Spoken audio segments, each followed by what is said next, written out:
When we mention teenagers, a lot of people think of the classic teenage stereotype, and there might be some truth behind this stereotype. Teenagers are becoming more inactive, and this is despite the many health benefits from being active, like the benefits it has for your brain, and the benefits it has for your body, so making you fitter and stronger and reducing your risk of things like heart disease in later life.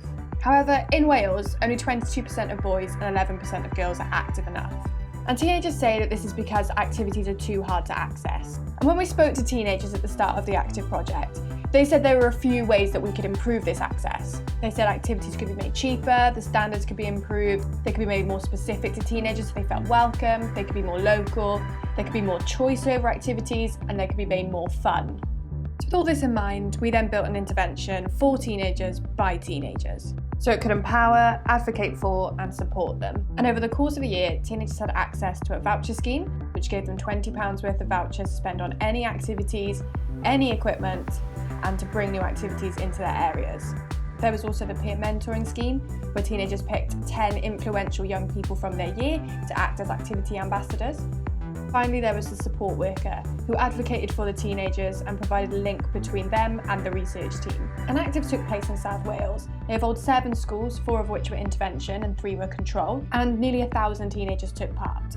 To test if this approach worked, measures were taken at baseline, 6 months and 12 months. And this included the Cooper Run for fitness, blood pressure for heart health, questionnaires for motivation, and focus groups. And by building this intervention with teenagers, we saw some amazing success. We saw improvements in fitness, particularly in girls, and the intervention group were more likely to be fit at 12 months. The number of teenagers having high blood pressure dropped in the intervention group too, and there were changes in perceptions of activity, going from it being super structured to it being fun and social. And this is reflected in the way that the teenagers use their vouchers. The most accessed activities were things like trampolining, water parks, and laser tags, things that required no prior skill or training and could be done in big groups of friends. So what does this mean for physical activity and young people?